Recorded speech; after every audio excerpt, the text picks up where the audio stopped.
আপনার 1 বছর পরে অবশ্যই একটা জিনিস লক্ষ্য করেছেন, যেটা হচ্ছে আপনার মোবাইল স্লো হয়ে গেছে। এবং আপনারা যদি গুগলে কিংবা বিভিন্ন ধরনের ইউটিউবের ভিডিওতে দেখেন, সেখানে আপনারা দেখেছেন, সেখানে বলা হয়ে থাকে যে মোবাইল টেম্পারেচারে রাখার জন্য, কিংবা মোবাইলটি গরম হয়ে গেছিল, কিংবা চার্জ বেশিক্ষণ দেওয়ার জন্য, কিংবা চার্জে বসে মোবাইল ঘাটার জন্য স্লো হয়ে গেছে, কিংবা স্টোরেজ ফুল হয়ে গেছে, কিংবা আরো বিভিন্ন ধরনের কথা বলে থাকে। কিন্তু এগুলি তো বেসিক্যালি একটি যদি আপনার নতুন মোবাইলও কিনে থাকেন, সেই নতুন মোবাইলের সঙ্গে যদি এই ধরনের ঘটনা হয়ে থাকে, সেই নতুন মোবাইলটিও স্লো হয়ে যায়। তবে একটি মোবাইল 1 বছর ইউজ করার পরে কেন সেই মোবাইলটি স্লো হয়ে যায়, এই কথাটি প্রপারলি কেউ বলে না। শুধু আপনাদের বলে থাকে যে মোবাইলটি গরম হয়ে যায়, কিংবা স্টোরেজ ফুল হয়ে যায়, কিংবা র্যাম কমজোরির কারণে, এই ধরনের কথা বলে থাকে। কিন্তু এগুলি মেন বিষয় নয়।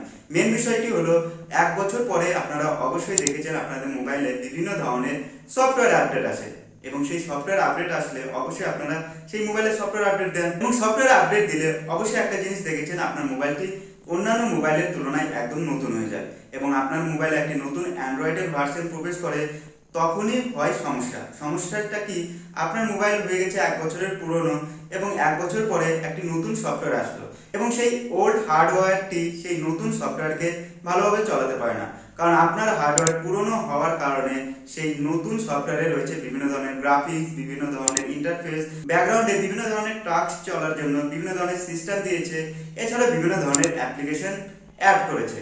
যার কারণে দেখা যাচ্ছে সেই পুরনো হার্ডওয়্যারটি 1 বছর পরে সেই নতুন সফটওয়্যার কিংবা নতুন যে অ্যান্ড্রয়েডের ভার্সন হয়, সেটি ভালোভাবে চালাতে পারছে না। হ্যাঁ, নতুন সফটওয়্যার কিংবা নতুন আপডেট কিংবা আপনার মোবাইলের নতুন যে অ্যান্ড্রয়েড ভার্সন আসছে, সেই মোবাইলে চলছে, তবে সেটি স্লো প্রসেসে চলছে। কারণ আপনার মোবাইলে যে হার্ডওয়্যার রয়েছে, সেই হার্ডওয়্যারটি 1 থেকে 2 বছরের পুরনো হয়ে গেছে, এবং নতুন সেই সফটওয়্যার চালানোর জন্য সেই হার্ডওয়্যারটি কিছু সময় নিয়ে থাকে। তার কারণেই আপনাদের মোবাইল স্লো হয়ে থাকে। এছাড়াও রয়েছে বিভিন্ন ধরনের অ্যাপ্লিকেশন। প্লে স্টোরে আপনারা গেলে এই সময় বিভিন্ন ধরনের অ্যাপ্লিকেশন পেয়ে যাবেন, এবং প্রত্যেকটা দিন বিভিন্ন ধরনের গেম কিংবা বিভিন্ন ধরনের নতুন নতুন অ্যাপ্লিকেশন আসছে। এবং একটি অ্যাপ্লিকেশন আপনারা যদি ডাউনলোড করেন আপনাদের মোবাইলে, সেটি যদি 2 দিন থেকে 3 দিন কিংবা 1 মাস যদি চলান, আপনারা অবশ্যই দেখেছেন 1 থেকে 1.5 মাসের ভিতরে সেই অ্যাপ্লিকেশনের আপডেট আসে। এবং প্রতিনিয়ত 1 থেকে 2 মাস কিংবা 3 মাস কিংবা 1 বছর যদি আপনারা আপডেট দেন, দেখা যাচ্ছে সেই আপডেট দেওয়ার কারণে আপনার মোবাইলটি স্লো হয়ে যাচ্ছে। কারণ সেই নতুন যে অ্যাপ্লিকেশনটি আপডেট দিয়েছে, সেটি নিউ ভার্সনের উপর দিয়েছে, এবং নিউ ভার্সনের উপর দেওয়ার কারণে দেখা যাচ্ছে আপনার মোবাইলের হার্ডওয়্যার কমজোরি আছে, কিন্তু সফটওয়্যার ভালো আছে। কিন্তু সেই নিউ যে অ্যাপ্লিকেশনটি আছে, সেই নিউ অ্যাপ্লিকেশন কিংবা নিউ ভার্সনের উপর যে আপডেট দিয়েছে, সেই নিউ ভার্সনের উপর চলার সময় আপনাদের মোবাইলের যে হার্ডওয়্যার, সেটি ভালোভাবে চালাতে পারছে না, কিন্তু আপনাদের অ্যান্ড্রয়েড ভার্সনটি নতুন আছে।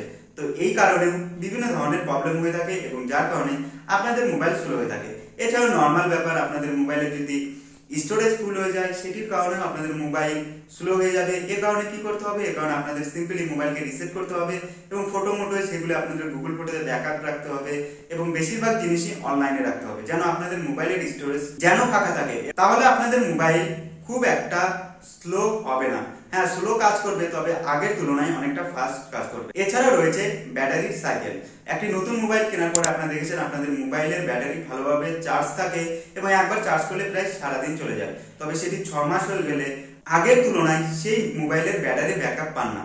সেটির মেন কারণ হচ্ছে সেই মোবাইলের ব্যাটারি যে একটি সাইকেল থাকে, সেই সাইকেলটি পুড়ে গেছে, এবং নতুন অ্যাপ্লিকেশন, নতুন সফটওয়্যার, এছাড়াও বিভিন্ন কিছু আপনাদের মোবাইলে বোঝাই করা আছে, এবং প্রত্যেকটা জিনিসকে এনার্জি দিচ্ছে সেটি হচ্ছে ব্যাটারি। এবং একসঙ্গে যদি সেই পুরনো ব্যাটারি যদি সেই নতুন অ্যাপ্লিকেশন কিংবা সফটওয়্যার আপডেট কিংবা নতুন যে অ্যান্ড্রয়েড ভার্সনটি আছে, সেটিকে প্রতিনিয়ত যদি ইলেকট্রিসিটি দিতে থাকে, সেখানে দেখা যাচ্ছে সেই ব্যাটারি হয়ে গেছে পুরনো, এবং পুরনো হয়ে যাওয়ার কারণে বিভিন্ন ধরনের অ্যাপ্লিকেশন কিংবা ব্যাকগ্রাউন্ডে যে আপনাদের বিভিন্ন ধরনের টাস্ক হচ্ছে, সেটিকে একসঙ্গে ইলেকট্রিসিটি দিতে পারছে না।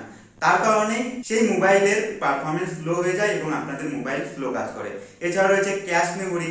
ক্যাশ মেমোরি আপনারা ফ্রি করলে দেখেছেন সেই মোবাইলটি একটু হলেও আগের তুলনায় ফাস্ট কাজ করে। তো আপনারা অবশ্যই ক্যাশ মেমোরি ক্লিন করে সেটি চালাতে পারেন। এই সময় বিভিন্ন ধরনের স্মার্টফোনে বিভিন্ন ধরনের ক্যাশ মেমোরি ক্লিন করার জন্য পার্সোনাল সফটওয়্যার দিয়েছে, এবং সেই সফটওয়্যারে যে অপটিমাইজ করে আপনারা আপনার মোবাইলকে চালাতে পারেন।